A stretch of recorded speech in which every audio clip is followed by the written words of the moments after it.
हरेंद्र कुमार आप सभी का इंजीनियर हरेंद्र क्लासेस में स्वागत करता हूँ। प्रतिदिन क्विज का आयोजन होता है। हाँ, संगोली की संधि कब हुई थी? संगोला की संधि कब हुआ था? तो 1658 में। 1600। अगला मेरा क्वेश्चन है दोस्त, कल के लिए मेरा क्वेश्चन है कि बताइए कि खेड़ा का युद्ध कब हुआ था? खेड़ा का, अगर आपको इस क्वेश्चन का आंसर आ रहा है तो कृपया करके कमेंट बॉक्स में रिप्लाई करें, अन्यथा मैं नेक्स्ट डे जरूर फिर दिखाते हैं। आइए तो दोस्त हम लोग बढ़ते हैं क्विज में। कह रहा है कि भारत में प्रथम लॉर्ड डलहौजी के शासनकाल में भारत में पहली बार रेलवे लाइन बिछाई गई थी। भारत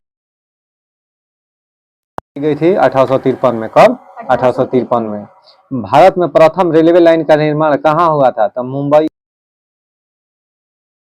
16 अप्रैल 1853 को चालू हुआ था, यानी 16 अप्रैल 1853 को भारत में प्रथम बार। करे कि भारतीय रेलवे कितने क्षेत्रों में विभाजित है? तो भारतीय रेलवे 18 क्षेत्रों में,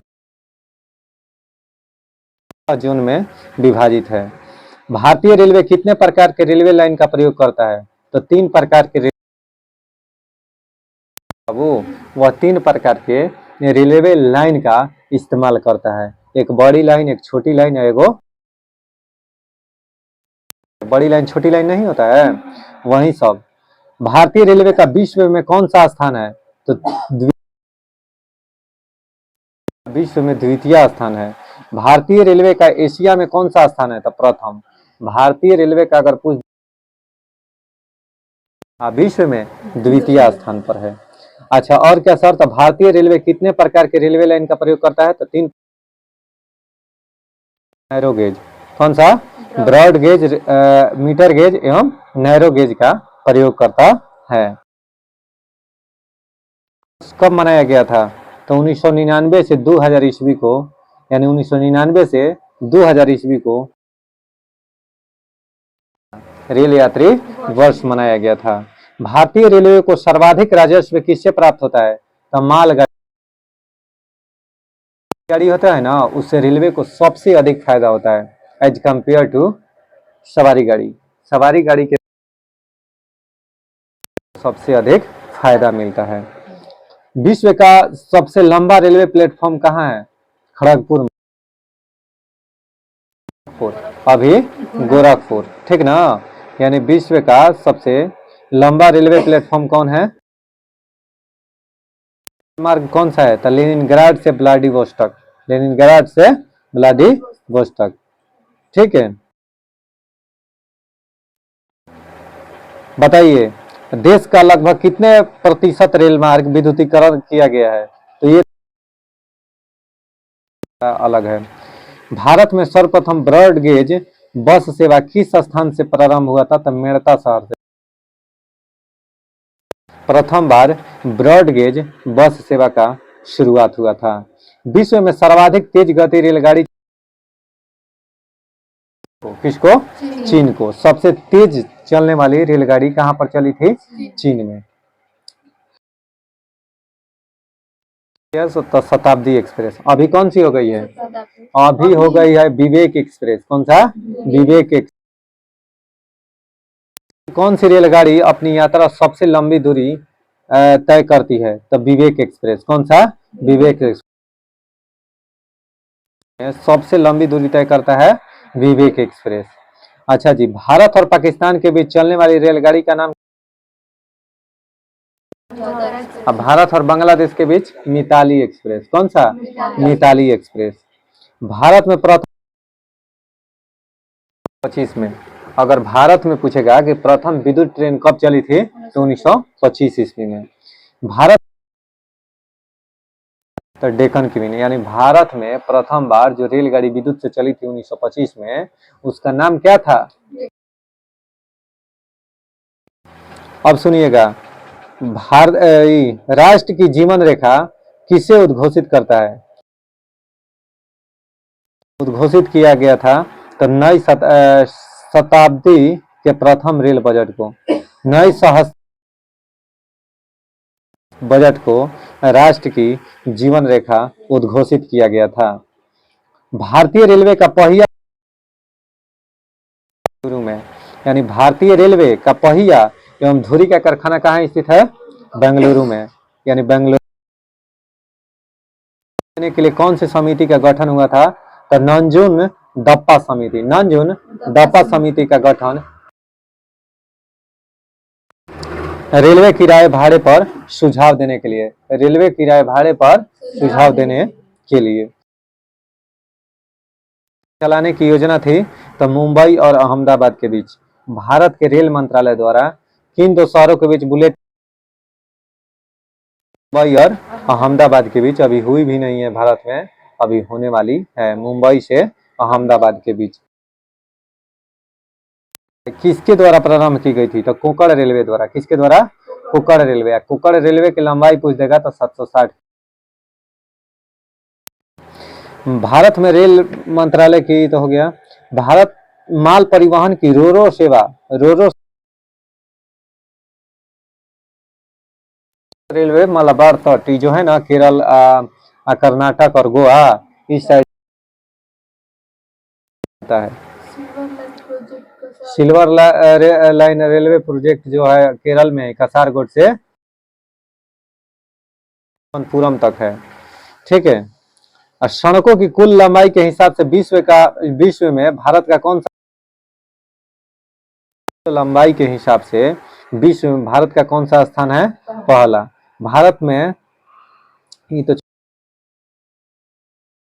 आइए देखिए, नागरिक विमान एयर तो संयुक्त राज्य अमेरिका के। किस देश के? संयुक्त राज्य अमेरिका के। भारत में बड़े बंदरगाहों की संख्या है, ध्यान से सुनना। किस बंदरगाह को भारत का प्रवेश द्वार कहा जाता है? मुंबई को। किस? मुंबई बंदरगाह को। भारत का जवाहर बंदरगाह कहाँ है? मुंबई में ही। गुजरात में। भारत में कौन सा बंदरगाह एक मुक्त व्यापार क्षेत्र है? कांडला बंदरगाह एक मुक्त गुजरात में। रासायनिक उत्पादों के आयात और निर्यात हेतु भारत का प्रथम रसायन बंदरगाह कहाँ स्थापित किया गया? कहाँ है बाबू? गुजरात में। दहेज कहाँ है? गुजरात में। दहेज भी कहाँ है? गुजरात में। यहाँ एक स्टील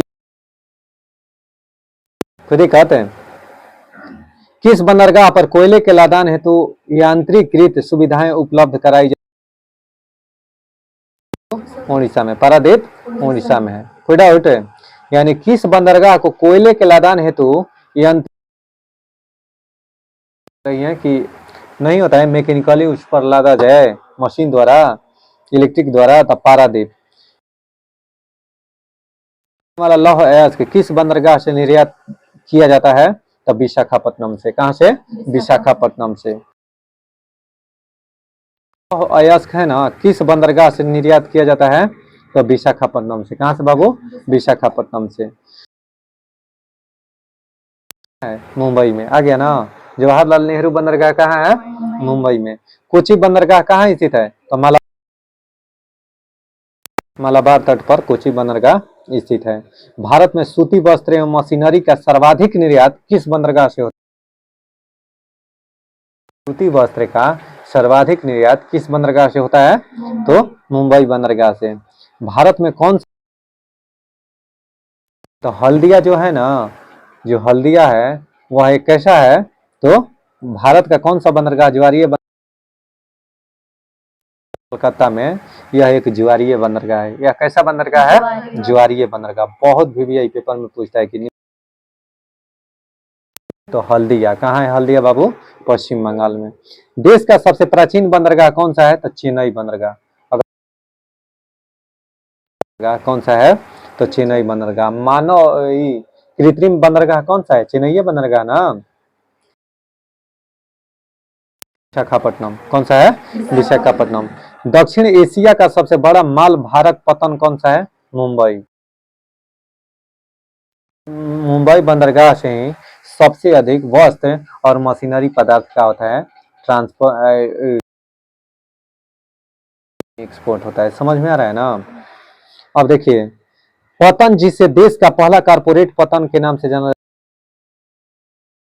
और पूछ देगा कि कहाँ है बाबू, तो तमिलनाडु में, तमिलनाडु में।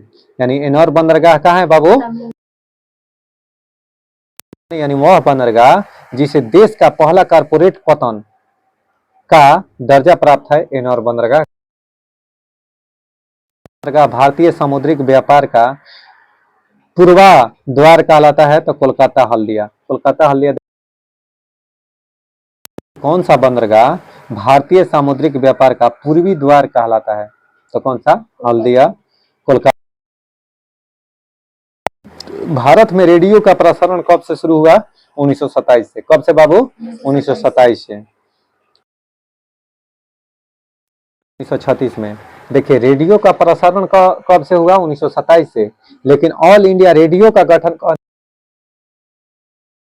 कब? 1936 में। देश में राष्ट्रीय चैनल सेवा, यानी देश में जो नेशनल चैनल है, राष्ट्रीय चैनल सेवा, कब से? 1988 से। भारत में दूरदर्शन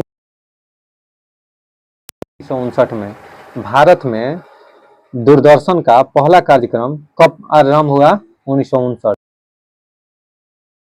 कोई दिक्कत है? भारत में दूरदर्शन का नियमित सेवा कब से शुरू हुई? यानी भारत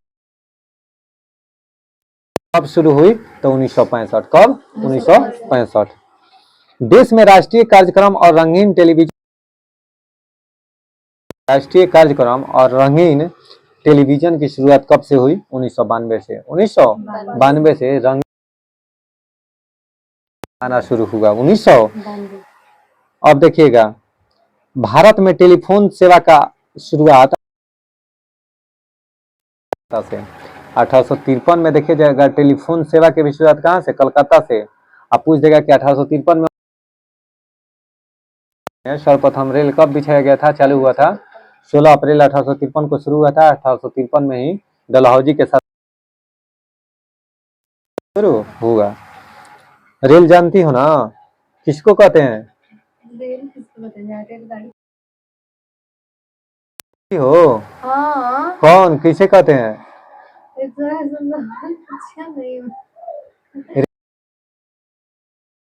अरे रेल जो पटरिया होता है ना, उसको रेल कहते हैं। और जो ऊपर जो चलता है ना, जिस पर तुम बैठ के मझोला खा, रेल गाड़ी। समझ में आ गया ना? रेल आज जान गई ना कि किसको कहते हैं? हाँ, ये सब जाना करो कि रेल किसे कहते हैं। ठीक है, आइए, छुक छुक चलती गाड़ी रेल। भाई साहब, आप भी जानते हैं कि इधर तो देश में देश विदेश के टेलीफोन ट्रैफिक के बेहतरीन संचालन के लिए पहला टेलीपोर्ट कहाँ स्थापित हुआ था? तो बंगलोर। ठीक।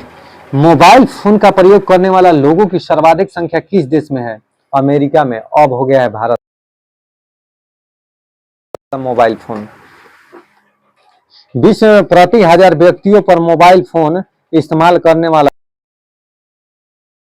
क्या सर्वाधिक किस देश में है? तो लग्जमबर्ग में। यानी प्रति 1000 पर अगर निकाला जाए कि कितना लोग मोबाइल यूज करते हैं, तो सब कहते हैं मोबाइल। विश्व में सेल फोन का सबसे बड़ा उत्पादक देश, देखिए उत्पादन कोई और कर रहा है, यूज अब चाइना है। बिगाड़ के छोड़ देगा। आप चाइना के फेरा में न चमकिए, ठीक ना? चाइना माल लेके चमकाइए नहीं। जो है वह प्रोडक्शन कर रहा है मोबाइल का विश्व में सबसे अधिक, लेकिन देखिए यूज करने में उसका स्थान। तंबाकू बनाएंगे, खाएंगे नहीं, बांटेंगे, खिलाएंगे ज्यादा। समझ में आ रहा है? बर्बाद करेंगे, याद रहेंगे। चलिए दोस्त, अब हम लोग बढ़ते हैं साइंस की ओर। चलिए दोस्त, वयस्क मनुष्य प्रति मिनट हृदय धड़कन की दर कितनी होती है? तो 60 से 80। 60 से 80 हृदय धड़कन की दर कितना होता है बाबू? तो 60 से 80। सर्वग्राहक यानी रक्त क्या होता है? A B. ठीक है, ए बी। आइए, होता है बाबू सर्वग्राहक यानी ए बी। कौन सा? A B. अगर सर्व दाता कह दी तो ओ माइनस ओ माइनस, यानी सर्वदाता ग्रुप कौन सा होता है? O negative. और सर्वग्राही कौन होता है? A B positive. अब सकता है ए ग्रुप वाला व्यक्ति को ही, यानी ए ग्रुप वाला व्यक्ति किसको ब्लड डोनेट कर सकता है? वाले को ही। ना ना ना, ए बी ग्रुप वाले को। ठीक है, ए बी में कोई एंटीजन नहीं होता है, एंटीबॉडी नहीं होता है। ए बी में कोई एंटीबॉडी नहीं होता है और ओ में कोई एंटीजन नहीं होता है। एंटीजन शरीर के रक्त में अशुद्धियों को छान कर अलग करता है गुर्दा। यानी मानव जो शरीर है ना, उसमें रक्त में से अशुद्धियों को छान कर अलग कौन करता है? गुर्दा। और गुर्दा को इंग्लिश में क्या कहते हैं? किडनी। कितनी होती हैं? 4 की 5? तो 2। कितना होती है? 2। भाई साहब, किडनियों की संख्या याद रखो। खाद्य पदार्थों को खराब होने से बचाने के लिए किसका प्रयोग किया जाता है बाबू? तब बेंजोइक अम्ल का। किसका एसिड? घास में कौन सा अम्ल पाया जाता है? Benzoic acid. पूछ देगा कि पालक में कौन सा? Oxalic acid. कौन सा? पूछ देगा कि इमली में कौन सा अम्ल है? टार्टरिक। टमाटर में ऑक्जेलिक एसिड। चलिए, टमाटर का के कारण, किसके कारण? लाइकोपिन के कारण। अखरोट कैसा होता है? अखरोट ठीक है भाई साहब, दिखाइए कैमरा के सामने। बहुत लड़के लड़की नहीं देखे होंगे। अखरोट वहां पर है बाबू, उस ठीक है। ये देखिए दोस्त, अखरोट है। ये बोली होंगे तो तोड़ सकते हैं, अन्यथा नॉर्मल इंसान होंगे तो टूटेगा नहीं। ठीक है, हथौड़ा का सीम पूछ देले बा, उहे वाला लोढ़ा बा यूज करना है। समझ में आ गया ना? या तो आप लोढ़ा यूज कर सकती हैं, ना तो समझकर इसको फोड़ सकती हैं। नहीं, और कुछ फोड़ने का उपाय बताइए कुछ, और कुछ उपाय फोड़ सकती हैं। ठीक है, तो यही हुआ अखरोट। इसमें से मुलायम निकलेगा। कैसा निकलेगा? मुलायम। तो ये दोस्त अखरोट हुआ, फोड़ कर खा लीजिएगा। ठीक है, मोबाइल रख दीजिएगा उस पर, ऊपर से मारिएगा, फूट जाएगा, आराम से निकाल के खा लीजिएगा। आइए, बताइए, रक्तचाप किससे मापा जाता है? मैनोमीटर से। खून का वह महत्वपूर्ण घटक जो स्पंदन में सहायता करता है वह होता है प्लेटलेट। वह महत्वपूर्ण घटक जो स्पंदन में सहायता करता है वह कौन सा होता है बाबू? प्लेटलेट्स। बताइए, कोशिका में प्रतिरक्षी बनते हैं। प्रतिरक्षी माने समझ रही हो? डब्ल्यूबीसी का निर्माण होता है। डब्ल्यूबीसी क्या होता है? जिसमें हो उसी को प्रतिरक्षी कहते हैं, प्रतिरक्षी कहते हैं। है। ठीक है, जो पित्त द्रव सहायता करता है वह स्रावित होता है जिगर से। किससे? जिगर से। जिगर में को कहते हैं, यानी लीवर को जिगर कहते हैं। लीवर को जिगर कहते हैं। ठीक है, तो ध्यान से सुनिएगा। समझ रहे हैं ना? मांसावा वसा युक्त जो नहीं होता है चर्बी, वो फैट, उसको हजम से द्रव ये पित्त द्रव स्रावित होता है। पित्त द्रव कहाँ से स्रावित होता है? जिगर से। या जिगर का है तो यकृत से, या कहाँ? पित्ताशय में। आप पित्ताशय को इंग्लिश में गॉल ब्लैडर कहते हैं। पित्ताशय को इंग्लिश में गॉल ब्लैडर कहते हैं। नहीं, गॉल ब्लैडर किसे कहते हैं? पित्ताशय को ही। ठीक, पित्त कहाँ स्टोर होता है? पित्ताशय में। अब देखना ध्यान से, गॉल ब्लैडर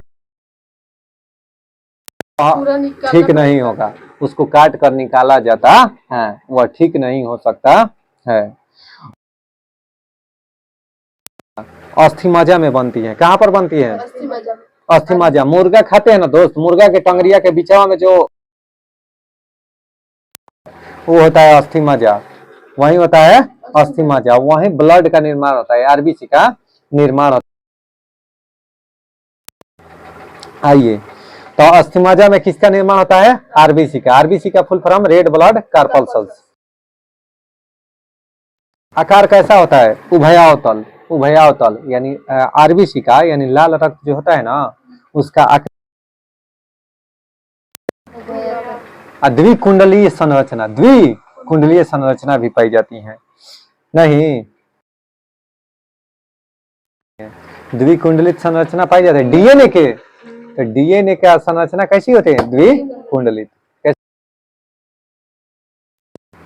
बताइए, मानव शरीर के भीतर खून निम्न में से उपस्थिति के कारण नहीं जमता है, तो हिपैरिन के कारण, यानी मानव हिपैरिन के कारण। किसके कारण? हिपैरिन के कारण। रक्त को जमाने में कौन सा प्रोटीन उपयोग में आता है? जो है रक्त को जमाने में उपयोग किया जाता है। रक्त को जमाने में कौन सा प्रोटीन का उपयोग किया जाता है बाबू? एक वयस्क मनुष्य की रक्त की औसत मात्रा कितनी होती है? तो 5 से 6 लीटर। एक वयस्क मनुष्य में कितना औसत मात्रा पाई जाती है रक्त के? तो 5 से 6 लीटर। कितना बाबू? 5 से 6 लीटर। निकाय होती हैं तो 90%। यानी रुधिराणु कहने का मतलब है कि रुधिराणु का कितने प्रतिशत लाल रक्त का आरबीसी पाया जाता है? तो 90%। कितना? 90%। हृदय का नाम है, यानी का काम क्या है? हृदय का काम क्या है? तो रुधिर को शरीर के विभिन्न अंगों तक पंप करना, यानी पंप करना। सुनिएगा ध्यान से, कौन सा मांस भक्षी पौधा है? तो वाटर वर्ट, भक्षी, मांस भक्षी। टीचर प्लांट ही इसको इंग्लिश में कहते हैं। तो वही है मांस भक्षी, वाटर वर्ट। वाटर वर्ट यह कैसा है बाबू? तो मांस भक्षी। कैसा है? पीन का तेल निम्नलिखित में से पेड़ से प्राप्त किया जाता है? तो चीड़ के तेल से। किस तेल से? चीड़ के तेल प्राप्त किया जाता है। किससे? हाँ, चीड़ के पेड़ से तरपीन का तेल। विश्व में सबसे बड़ा स्तनधारी कौन सा है? Blue whale. कौन सा? Blue whale. बहुत बढ़िया, निसंकोच। ठीक है। ट्रेडमिल टेस्ट कौन सी चिकित्सा से संबंधित है? बताइए। ओ, ट्रेडमिल, गुर्दा से भाई साहब। ट्रेडमिल टेस्ट अगर कहेगा ना कि किससे संबंधित है, तो गुर्दा से। या गुर्दा को और किस नाम से?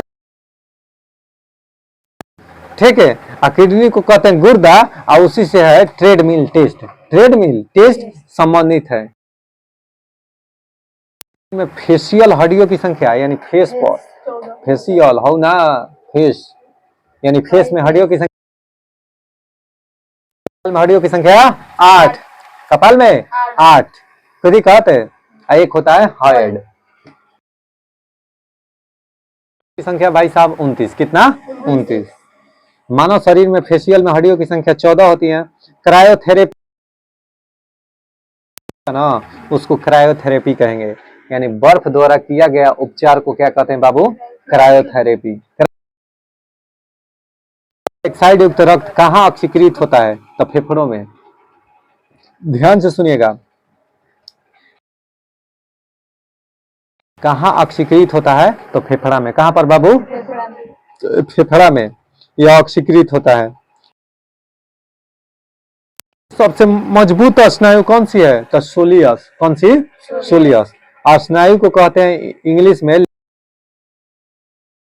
लिगामेंट। कौन सा है बाबू सबसे मजबूत लिगामेंट? सोलियस। कौन सा है? सोलियस। फेफड़े की कुल वायु क्षमता, फेफड़ा अपने अंदर वायु को स्टोर करके रख सकता है। वायु को स्टोर करके भाई साहब, अगर जिस व्यक्ति को श्वसन संबंधी बीमारी होगा या कोई भी अन्य अंदर में बीमारी होगा, खुलता नहीं है, चेस्ट फुलाने के लिए इसीलिए सेना में बोलता है, ठीक है। अगर जिसका बीमारी रहेगा तो उसका चेस्ट अब है, तो ये सब होता है चेक, ठीक है। तो वहीं फेफड़ा फूलता है, फेफड़ा में ऑक्सीजन जाता है, अब फेफड़े में फैल गया। समझ में आ रहा है ना बात है। तो फेफड़ा कितना स्टोर कर सकता है? 6 से 8 लीटर ऑक्सीजन स्टोर, ठीक है। कुल वायु रख सकता है, सोचो 6 से 8 लीटर। कुहनी की संधि को मोड़ने यानी एक्सटेंशन में कौन सी मांसपेशियां सहायक होती हैं? तो बाइसेप्स एवं ट्राइसेप्स, बाइसेप्स एवं ट्राइसेप्स मांसपेशियां केहुनी में। एंथ्रोलॉजी में किसका अध्ययन किया जाता है? तो जोड़ों का। जोड़ों का अध्ययन कहाँ किया जाता है बाबू? एंथ्रोलॉजी में। वर्टिब्रल में हड्डियों की संख्या कितनी होती है? मेरुदंड में हड्डियों की संख्या 33। कितना? 33। ह्यूमरस हड्डी, इस ह्यूमरस हड्डी कहाँ पर होता है? ऊपरी लिम्ब में। ह्यूमरस ऐसे ह्यूमरस रेडियस आल्ना, ये सब हाथ के हड्डियों का नाम है। तो ऊपरी लिम्ब कहने का मतलब इधर पाया जाता होगा। पौधे जो अपना खाद्य बना सकते, यानी पौधे जो खुद अपना भोजन बना सकते हैं उसे ऑटोट्रॉफ कहते हैं, हिंदी में स्वयंपोषी। हिंदी में सब ट्रॉफी कहते हैं, स्वपोषी। क्या कहते हैं बाबू? स्वपोषी, ठीक है। आज भूखी है, बना सकते हैं, कहलाते हैं ऑटोट्रॉफ। क्या कहलाते हैं? ऑटोट्रॉफ। एकल कोषा प्राणियों को वर्गीकृत किसके रूप में? आर्थ्रोपोडा के रूप में, ठीक है। देखिएगा, एफ्लाटॉक्सिन, टॉक्सिन नामक विष कहां से उत्पन्न किया जाता है बाबू? फंगस द्वारा। किससे? फंगस से।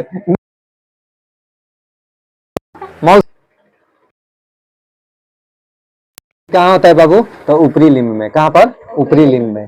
पौधे जो अपना खाद्य पदार्थ हो गया, एकल कोषा प्राणियों के रूप में, यानी एकल कोषा प्राणियों को वर्गीकृत किया जाता है किस रूप में बाबू? आर्थ्रोपोडा के रूप में। कोशिका में नहीं पाई जाती हैं, तो केंद्रक झिल्ली। केंद्रक जो झिल्ली है प्रोकैरियोटिक में नहीं पाया जाता है। देखिए दोस्त, प्रोकैरियोटिक जो होता है एकल कोशिका में होता है, यानी जो जीव एकल कोशिका होता है, जैसे अमीबा हो गया, पैरामीशियम हो गया, एकल कोशिकीय है। कैसा है? एक कोशिकीय है। बैक्टीरिया हो गया, कैसा है? एक कोशिकीय। बाप रे, ठीक है। तो ये सब कैसा? तो ये सब एक कोशिकीय है, तो इस सब में प्रोकैरियोटिक है। और अन्यथा जो बड़ा बड़ा जीव होता है ना, जो एकल से अधिक होता है वाला पदार्थ जो होता है बहुकोशिकीय, उसमें कौन सा होता है? यूकैरियोटिक। कौन सा बाबू? यूकैरियोटिक। कोई दिक्कत होता है ना, तो छोटा छोटा भी जीव होता है तो उसका भी तो शरीर अर्ध विकसित होता है, उसको नहीं ले सकते हैं, ठीक है। ठीक है, देखो, एकल कोषा प्राणियों को वर्गीकृत किया जाता है तो आर्थ्रोपोडा के रूप में। कौन सी संरचना प्रोकैरियोटिक कोशिका नहीं एटलांट एफ्लाटॉक्सिन नामक विष उत्पन्न किया जाता है तो फंगस द्वारा। कहने का मतलब शैवाल, शैवाल द्वारा उत्पन्न किया जाता है। मानव शरीर के किस अंग में रुधिर ऑक्सीकृत युक्त होता है? वह ऑक्सीजन युक्त होता है। फेफड़ा में कैसा रक्त होता है? ऑक्सीजन युक्त रक्त होता है। नेफ्रो का रासायनिक नाम है तो विटामिन के का। किसका? विटामिन के का, यानी नेफ्थोक्विनोन इसमें दे रहा है। फिलोक्विनोन। फिलोक्विनोन किसका नाम है? तो विटामिन के का रासायनिक नाम है। जिसमें मनुष्यों में त्वचा का रंग निर्धारित होता है, निम्नलिखित में से क्या कहा जाता है उसको? मेलानिन। उसको क्या का जो रंग है ना, वह किसके द्वारा निर्धारित किया जाता है? मेलानिन द्वारा। अच्छा जी, हाँ। डीएनए के द्विगुणित संरचना की खोज किए थे। बात सही है ना? सही है, बिल्कुल। तो वाटसन एवं क्रिक ने जिस डीएनए अणु की, उसे अब क्या कहते हैं? तब बी डीएनए। उसे क्या कहते हैं? B DNA. मूल पोप यानी रूट कैप नहीं पाया जाता है किसमें बाबू? तो जलीय पौधों में मूल गोप यानी रूट कैप नहीं पाया जाता है। रूट कैप सुआ यानी मम्स एक वायरल रोग है जो सूजन पैदा करता है। तो कर्णपूर्व ग्रंथि में, कर्णपूर्व ग्रंथि सूजन क्या पैदा करता है? सूजन। बहुत बढ़िया। पाइनस है क्या? तो एक वृक्ष है। पाइनस क्या है? हैं औषधि सेल में। जीवाश्म में कहाँ पाए जाते हैं? औषधि सेल में। बहुत बढ़िया। कोको में संग्रहित भोज्य पदार्थ है ना दोस्त, वह किस रूप में संचित रहता है बाबू? ग्लाइकोजन के रूप में। किस रूप में? ग्लाइकोजन के रूप में। वायवीय एवं अवायवीय श्वसन में समान है, यानी ग्लाइकोलाइसिस। ग्लाइकोलाइसिस वायवीय और अवायवीय श्वसन दोनों में समान है। दोनों में समान है। कौन सा? ग्लाई। किस सवाल का प्रयोग कैल्विन व उनके साथियों ने प्रकाश संश्लेषण संबंधी प्रयोग में किया था? जो सवाल है ना, उसका प्रयोग प्रकाश संश्लेषण संबंधी कार्यों में किया जाता है। प्रथम ट्रांसजीन स्तर पर उत्पादन के लिए किया जाता है। कौन होता है बाबू? टमाटर। वह कौन सा होता है? टमाटर। और टमाटर में कौन सा अम्ल बने होते हैं? तो पॉलीन्यूक्लियोटाइड से। जीन्स किससे बने होते हैं? पॉलीन्यूक्लियोटाइड से। गुणसूत्रों में होता है तो वह डीएनए और प्रोटीन से बना होता है। और मनुष्य में गुणसूत्रों की संख्या 46 होती है। अगर एक अगर बढ़ जाएगा तो नपुंसकता हो जाएगा, और एक कम हो जाएगा तो बंझापन। एक कम हो जाएगा तो बंझापन। दीमक लकड़ी का पाचन ऐसे एंजाइम की सहायता से करती हैं। दीमक लकड़ी का पाचन जो स्रावित होता है बाबू सहजीवी प्रोटोजोआ से। किससे? सहजीवी प्रोटोजोआ से। पित्त ज्वार मादा एडिज द्वारा, मादा एडिज द्वारा पित्त ज्वार मादा एडिज द्वारा। तारक केंद्र पाया जाता है तो प्राणी कोष में, यानी तार केंद्र कहां पर पाया जाता है? तो प्राणी कोष में। ठीक है, ठीक है दोस्त, मिलते हैं नेक्स्ट वीडियो में। अगर आपको यह वीडियो अच्छा लगे तो कृपया करके लाइक, शेयर और सब्सक्राइब करना ना भूलें। हमारे क्विज जरूर कमेंट लिखें। ये सब प्यारी प्यारी हमारी बहनें हैं, इन सब के बारे में भी लिखें कि कौन सी कैसे। नेक्स्ट वीडियो में। Bye bye.